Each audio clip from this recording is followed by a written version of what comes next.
Hi friends, ഞാൻ Usha teacher. ഒരു സ്ത്രീയുടെ ഏറ്റവും വലിയ ശക്തിയും തണലും അവളുടെ ഭർത്താവാണ്. ഇതിന് എതിരഭിപ്രായക്കാരുണ്ടായിരിക്കാം, പക്ഷേ എൻ്റെ ജീവിതത്തിൽ അക്ഷരാർത്ഥത്തിൽ ഇത് ശരിയായിരുന്നു. സംരക്ഷിക്കാൻ 1000 കൈകളുണ്ടായാലും ചേർത്ത് നിർത്താൻ അവളുടെ ഭർത്താവിൻ്റെ കൈകളോളം വരില്ല മറ്റൊന്നും. ആ കൈകൾ എനിക്കിന്ന് നഷ്ടമായിരിക്കുന്നു.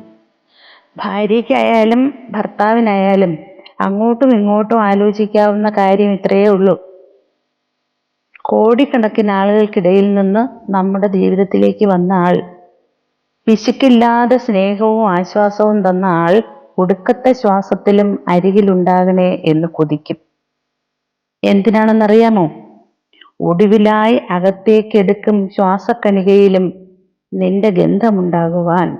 അത് അദ്ദേഹത്തിന് സാധിച്ചു, പക്ഷേ എനിക്കത് സാധിക്കില്ല. ഒന്നും വയ്യാതായാൽ തലചായ്ക്കാൻ ഒരു ഷോൾഡർ, കണ്ണുനീരൊപ്പാൻ തഴുകുന്ന ഒരു കൈ, അതില്ലാതെയാകുമ്പോഴാണ് നാം വല്ലാതെ തളർന്നു പോകുന്നത്. എൻ്റെ ബ്രദർ, ഫ്രണ്ട്, ഹസ്ബൻഡ്, വഴികാട്ടി എല്ലാമായിരുന്ന ആൾ ഇന്ന് എനിക്കില്ല. ഇത് എനിക്ക് താങ്ങാവുന്നതിനപ്പുറമാണ്. അദ്ദേഹം മൂലം ഒരിക്കലും ഞാൻ കരയേണ്ടി വന്നിട്ടില്ല. ഇനിയും ഞാൻ ദുഃഖിച്ചിരുന്നാൽ അദ്ദേഹത്തിൻ്റെ ആത്മാവിന് ശാന്തി ലഭിക്കില്ലെന്നറിയാം. അതുകൊണ്ട് ഇതിനെ ഞാൻ അതിജീവിച്ചേ പറ്റൂ. സങ്കടങ്ങൾ കൂടുമ്പോൾ മറ്റുള്ളവരിൽ നിന്ന് അകന്നു നിൽക്കാൻ ശ്രമിക്കും. നാം സ്വയം തീർക്കുന്ന ആ കൂടാരത്തിൽ നിന്ന് പുറത്തു കടന്നേ പറ്റൂ.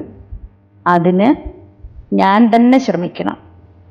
You are your inspiration, you are your solution and you are your motivation. Believe in your self എന്ന കൊട്ടേഷൻ ഞാൻ ഓർത്തു പോകുന്നു. ജീവിതം വളരെ ഷോർട്ടാണ് എന്ന സത്യം മനസ്സിലാക്കണം. കുറച്ചുകൂടി കഴിയട്ടെ എന്ന് കരുതി ഈ തകർച്ചയിൽ തന്നെ തുടരാനുള്ള സമയം എൻ്റെ ജീവിതത്തിൽ ഇനി അധികമില്ല. അതുകൊണ്ട് ഒരു ഫീനിക്സ് പക്ഷിയെപ്പോലെ ഞാൻ തിരിച്ചു വന്നേ പറ്റൂ. ഈ ദുഃഖത്തിൽ നിന്ന് ഒരിക്കലും ഞാൻ മോചിതയാകില്ലെന്നറിയാം. എങ്കിലും അദ്ദേഹത്തിൻ്റെ ആഗ്രഹപ്രകാരം ഞാൻ എൻ്റെ മനസ്സിനെ ശാന്തമാക്കാൻ ശ്രമിക്കുന്നു എന്ന് മാത്രം. ദുഃഖങ്ങളില്ലാത്ത മനുഷ്യരില്ല. ആ ദുഃഖങ്ങളെ നാം തളരാതെ നേരിടണം. പ്രശ്നങ്ങളാണ് നമ്മെ ശക്തരാക്കുന്നത്. ഒന്നിന് പിന്നാലെ മറ്റൊന്ന് എന്ന രീതിയിൽ ദുഃഖങ്ങൾ ഉണ്ടാകുമ്പോൾ അവയെ തരണം ചെയ്യാനുള്ള ശേഷി ഉണ്ടാക്കിയെടുക്കണം. Whenever a problem arrives, do the 3 things. Face it, fight it and finish it എന്നല്ലേ? ഇതൊക്കെ ഞാൻ എൻ്റെ മനസ്സിനെ പഠിപ്പിച്ചുകൊണ്ടിരിക്കുന്ന കാര്യങ്ങളാണ്. ഞാൻ അതിനു വേണ്ടി ശ്രമിക്കും. എത്രത്തോളം സക്സസ് ആകും എന്നറിയില്ല. ഈ തകർച്ചയിൽ നിന്ന് എൻ്റെ മനസ്സിനെ രക്ഷിക്കാനായി ഞാൻ എന്തൊക്കെയാണ് ചെയ്യാൻ പോകുന്നതെന്ന് ഇനിയുള്ള വീഡിയോസിലൂടെ നിങ്ങൾക്ക് മനസ്സിലാകും. അതിൽ ചിലതൊക്കെ അദ്ദേഹം തന്നെ എന്നെ മനസ്സിലാക്കി തന്ന കാര്യങ്ങളാണ്. ഇങ്ങനെയൊക്കെ മാത്രമേ എനിക്ക് ഈ ദുഃഖത്തെ എൻ്റെ ഹൃദയത്തിൽ നിന്ന് ഒഴുക്കിവിടാനാകൂ. ഞാൻ നേരത്തെ പോസ്റ്റ് ചെയ്തിരുന്ന സ്റ്റേ പോസിറ്റീവ് എന്ന വീഡിയോയ്ക്ക് അദ്ദേഹം ഇട്ടിരിക്കുന്ന കമൻ്റാണ് എൻ്റെ ഊർജം.